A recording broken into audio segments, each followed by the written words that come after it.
పల్నాడు జిల్లా నరసరావుపేటలో వైసీపీ కార్యాలయంలో మీడియా సమావేశం నిర్వహించారు. ఈ సమావేశంలో వైసీపీ పల్నాడు జిల్లా వర్కింగ్ ప్రెసిడెంట్ గోపిరెడ్డి శ్రీనివాసరెడ్డి, సత్తెనపల్లి నియోజకవర్గ ఇన్ఛార్జ్ గజ్జల సుధీర్ భార్గవ్ రెడ్డి, అద్దంకి నియోజకవర్గ ఇన్ఛార్జ్ చింతలపూడి అశోక్ పాల్గొన్నారు. ఈ సందర్భంగా వారు మాట్లాడుతూ ప్రజల ప్రాణాలను కాపాడాల్సిన ప్రభుత్వం నిర్లక్ష్యంగా వ్యవహరిస్తోందని ఆరోపించారు. ప్రజల ప్రాణాలను రక్షించాల్సిన బాధ్యత ఉన్నప్పటికీ ప్రభుత్వం చేతులెత్తేసిందని విమర్శించారు. మాజీ ముఖ్యమంత్రి YS Rajasekhara Reddy Aarogyasri, fee reimbursement వంటి పథకాలను ప్రవేశపెట్టి ప్రజలు వైద్యం, విద్య కోసం తమ ఆస్తులు అమ్ముకోకుండా ఉండేలా చర్యలు తీసుకున్నారని గుర్తు చేశారు. అనంతరం టీడీపీ ప్రభుత్వం ఆ పథకాల పేర్లు మార్చినప్పటికీ వాటి ప్రాముఖ్యతను తొలగించలేకపోయిందని వ్యాఖ్యానించారు. ఈ అంశాలపై ప్రభుత్వం సమగ్రంగా స్పందించాలని వారు డిమాండ్ చేశారు. పేద మధ్యతరగతి ప్రజలకి లబ్ధి చేకూర్చేలాగా చూడాలి అనేది ఒకటి కోరుకుంటున్నాము. రెండోది ఏంటంటే, పేదలకు పంచాల్సిన డబ్బుల్ని కార్పొరేట్కి ఏ విధంగా సీఎం రిలీఫ్ ఫండ్ పేరుతో దోచిపెడుతున్నారో మీరు అందరూ చూస్తూనే ఉన్నారు. దాదాపు నెలకి 90 నుంచి 100 కోట్ల మధ్యలో నెలకి సీఎం రిలీఫ్ ఫండ్ బిల్స్ ఇస్తున్నారు. అంటే అది కూడా ఏంటి, చాలా హాస్పిటల్స్ ఏ విధంగా ఫ్రాడ్ చేస్తున్నారో మీ అందరికీ తెలిసి కూడా మౌనంగా ఉంటున్నారంటే, అధికారులు, కూటమి ప్రభుత్వం ఏ విధంగా నిద్రపోతుందో మీరు అందరూ గమనిస్తూనే ఉన్నారు.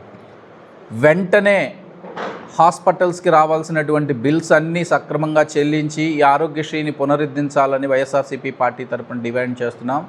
దాంతోపాటు ఏదైతే ప్యాకేజెస్ పెంచాలి అని హాస్పిటల్స్ అన్నీ అడుగుతున్నారో దాన్ని కూడా కన్సిడర్ చేసి ప్రతి ఒక్కటి పెంచాలి అని కోరుకుంటున్నాను. Thank you. కానీ ప్రభుత్వానికి నిమ్మకు నీరెత్తినట్టు కూడా లేదు. అసలు ఈ పథకాన్ని ఏం చేయదలుచుకున్నారు? పేద ప్రజల గుండె చప్పుడైన ఆరోగ్యశ్రీని ఏ రకంగా ముందుకు తీసుకెళ్లాలనుకుంటున్నారు? ఎన్నో కోట్లు, 3,000 కోట్లు పైచిలకు బకాయి పడిన ఈ ప్రైవేట్ ఆసుపత్రుల బకాయిలను ఎలా తీరుద్దాం అనుకుంటున్నారు? ఈ ఆరోగ్యశ్రీని ఎలా బతికిద్దాం అనుకుంటున్నారు? సూటిగా ప్రశ్నిస్తున్నాము. ఈ ఆరోగ్యశ్రీ గురించి కనీసం ఆలోచన చేస్తున్నారా?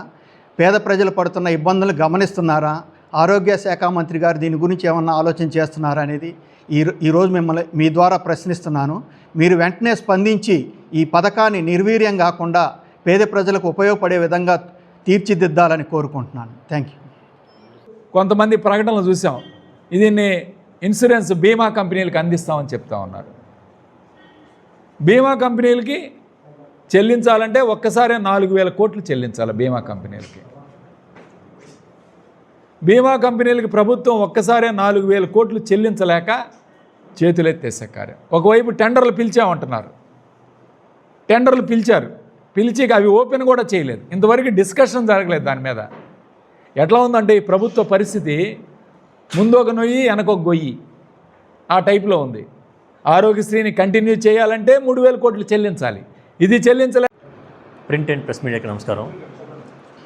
ఈరోజు ఈ ప్రెస్ మీడియాకి ముఖ్య ఉద్దేశం, గత 4 రోజుల నుంచి ఆరోగ్యశ్రీ నిలిపేయడం జరిగింది. అన్ని హాస్పిటల్, ప్రైవేట్ హాస్పిటల్ అన్నీ ఆరోగ్యశ్రీ బంద్ చేయడం జరుగుతుంది. సుమారు ఇప్పుడు ఈ గవర్నమెంట్ వచ్చిన తర్వాత ఇది 3సారి. ప్రతిసారి ఇస్తామని చెప్పి నచ్చ చెప్పడం, డబ్బులు ఎంతో కొంత ఇస్తామని చెప్పడం, మాట ఇవ్వటం, సమ్మె విరమించగానే దాన్ని మర్చిపోవటం, ఇది జరుగుతూనే ఉంది. దాదాపు 3,000 కోట్లు బకాయి ఉన్నారు హాస్పిటల్కి. అంత బకాయిలతో హాస్పిటల్ నడపడం కూడా ఇప్పుడు కష్టంగా ఉన్నాయి అన్ని హాస్పిటల్. అందుకని ఆశ